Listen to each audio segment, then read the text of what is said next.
Alright, so in the previous lesson we started adding some color here to our character, and we began building flat colors. Now, this is a great foundation to start from if we're doing cell shading, and we're going to go ahead and take this to the next level now. Before I do that, let's go ahead and take a look in our layers here. I've gone ahead and created a solid fill layer here, just so we're not working on a white background. This is going to allow us to judge values, because, you know, if we're working on a white background, we may not go dark enough for our dark shadowed areas. And, you know, likewise, if we're working on a black background, our highlights may not be light enough. So I'm going to go ahead and work on a neutral color here, and you can see here if I go ahead and sample that, we're working on something in a middle range as far as the value goes, and it is a little bit of a warm color here. So let's go ahead and begin adding some shadows. Now, if we hide our line work layer that we've got in our color group here, you can see here we've got all of our flat color, and it's pretty messy without the line work. So really what I'm looking for is a selection of this. So if I hold down Control and click over here in my layers panel, you can see I get a selection of everything that's colored on that layer.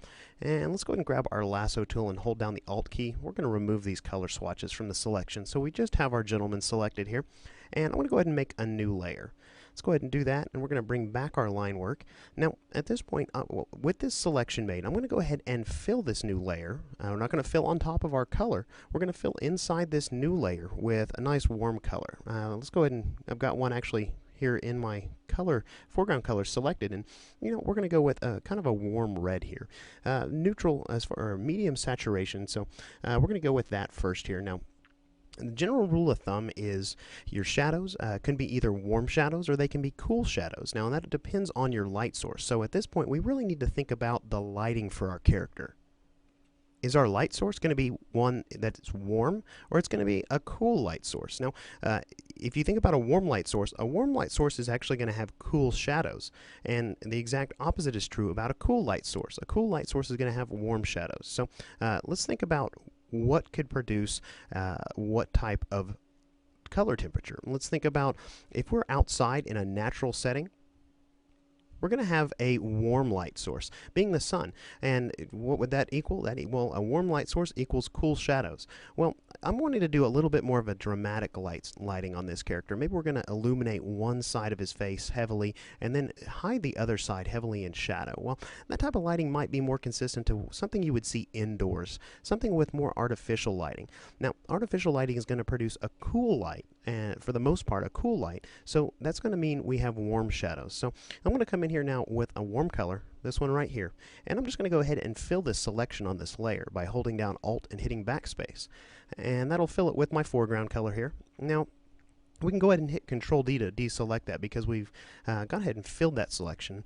What I want to go ahead and do next here is let's go ahead and set this layer's blend mode. Let's go ahead and set that to multiply, just like so. So now it's being multiplied on top of the colors that we've already painted, the flat colors. Now, this is really one way of doing this. So what I'm going to do now is I'm just going to grab my eraser tool. Now, the eraser tool is going to be used to carve out areas where the light's going to be illuminating this man. So I'm going to go ahead and increase the brush size. And let's go ahead and start up here on his forehead, making sure we have the correct layer selected here.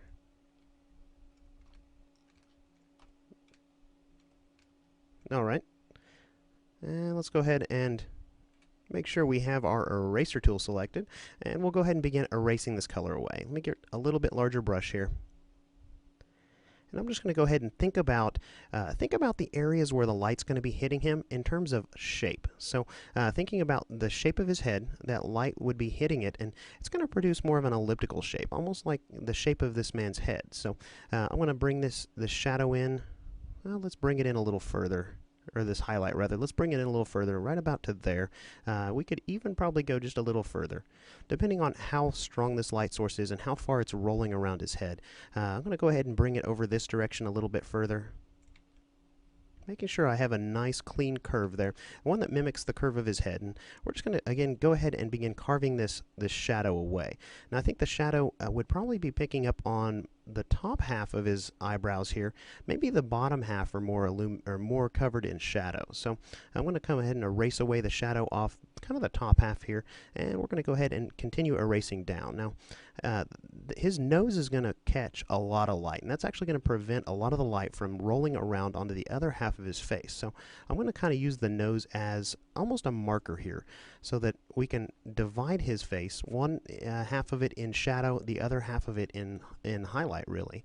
So Just coming in here and erasing away the shadow. Essentially drawing shapes in the shadow with our eraser tool. Now, thinking about this process, we're subtracting away the shadow. We could come in here without filling this layer, and we could come in and basically just begin painting in our shadow using that same multiply blend mode if we wanted to do it that way and use an additive method. So it's really up to you. I prefer this technique. You may actually feel it's more comfortable for you to just paint in the entire shadow by hand. I think it's easier just to start here with an entirely shadowed character and think about the areas that are not covered in shadow. So I'm going to come over here, and obviously if the light source is over here, I'm not sure if I mentioned that yet. I'm thinking the light source is in front of him and to our right, his left just a little bit. Maybe he's peeking inside of a door, something like that. So if that light source is over there, then it's going to be illuminating this side of his face more, and this, this ear over here is going to be hit a little bit with the light. This front side, maybe it even hits this back edge of the ear a little bit. Just like so. It's actually going to hit his eye as well. Now, we're coming in and basically creating one level of shadow here. Essentially, the level or the amount of detail or the amount of depth you're going to get in creating the illusion that your two-dimensional drawing is a three-dimensional form is going to be created by the number of levels of shadow that you create for this character. Now, I've come in and created one level of shadow, or I'm starting to here. You could actually come in and create several different layers of shadow for your character, really giving him a very deep feel. So, don't be afraid to get in here with a very small brush for your eraser and draw in some unique shapes for how the shadow is being caught, like these wrinkles in his face right here. I'm going to come in and carve away some of those wrinkles. Just kind of shaving this shadow back. Just like so. Alright, now I may come in here and actually come in with a really small brush, and let's come in and hit some of these wrinkles underneath his eye. Maybe this wrinkle right here is catching a little bit of a highlight, and maybe we got a little bit of one right there as well. So we're coming in, we're looking pretty good so far. Now obviously you can see how tedious of a process this can be, really planning out the shapes of shadows for your character.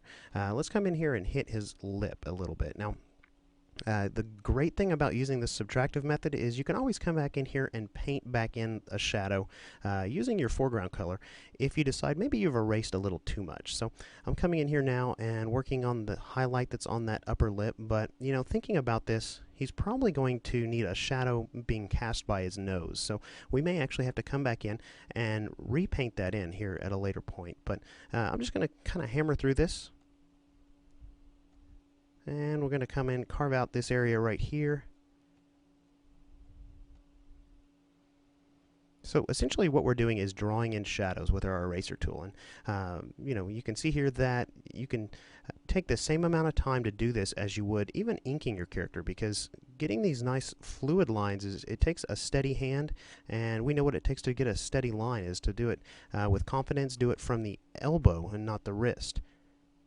So I'm going to come in here now, and let's go ahead and work on his beard a little bit. I'm going to start thinking about how the light's going to hit that beard and how much of that beard is going to get illuminated. So I'm thinking that the main portion of the light's probably going to hit this area right here, because this beard is actually a little bit curved, has a little bit of a curve to it. So the bottom portion of this beard is actually going to begin rolling underneath his jaw, and maybe it's going to be opposite or start to be further away from the light source. So coming in here, erasing away. And obviously, if the light source is stopping right about here, we're probably going to lose that light source right about here as well. So let's think about maybe coming in and stopping that light source right about there. And just go ahead and erase away, fill in this gap here.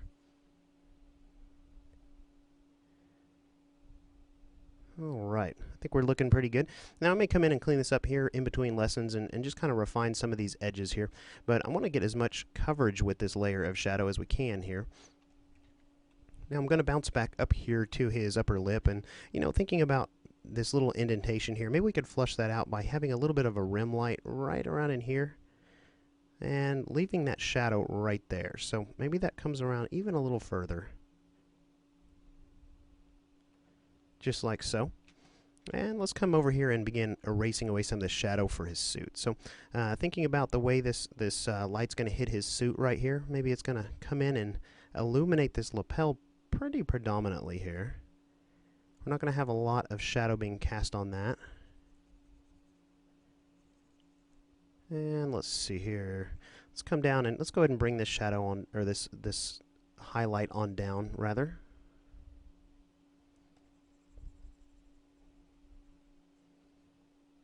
All right, looking pretty good. Now, obviously this lapel and this collar of his jacket's going to cast a shadow, so I'm going to leave a little bit of a shadow there, if you will, just sort of like that. And it's probably going to cast a little bit deeper shadow underneath it here. So we'll come over here just like so. And let's just erase that away. And we can obviously, like I said before, we can come in and clean some of this line work up if we've got a little bit of a shaky line in places. And this is the same way. It's just a process. Whenever you're happy with this, it's your drawing after all. I mean, take it as far as you want to. And we're going to come over here. Let's come over and add a little bit of a highlight there. Bring that down. Now thinking about the jacket here and how his sleeve is going to be hit. Now if we wanted to maybe imply that there's some subtle wrinkles in his jacket, we could add a really light layer of shadow here. Just depends on how much you want to erase away. Now I'm thinking this is going to be our first level of shadow. If we wanted to go darker than this, we could. So I'm going to leave these subtle little creases in here, sort of like that. And maybe we come in and we paint in a couple here. Now, for our brush, we may at this point want to go ahead and turn on our, let's go ahead and turn on shape dynamics actually, so we can get this size jitter set to pin pressure. That'll let us press really lightly on our tablet and bring in some thinner lines, sort of like that. So, coming in again, erasing away some more of this shadow.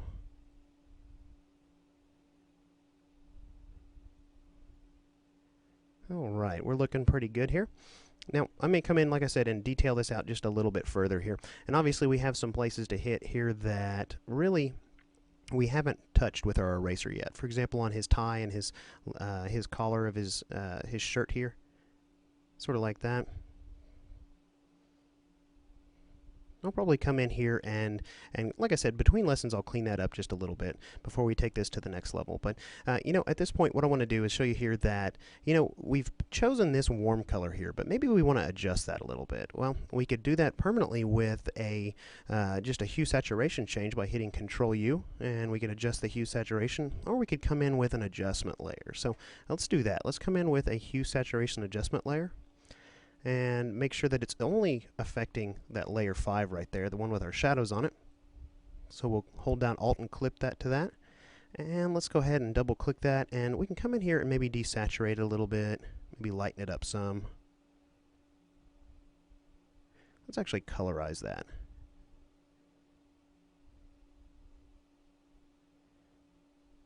Alright, looking really good here. Take that more towards the purple side. Still a warm shadow, a little more purple. Alright, so this guy's starting to look really good. We've got one level of shadow complete for this guy. I'd like to maybe go ahead and take him one step further and maybe create a second level, maybe an even darker level of shadow. So in the next lesson, we're going to pick up where we're leaving off here, and we're going to continue adding shadows and highlights to our character.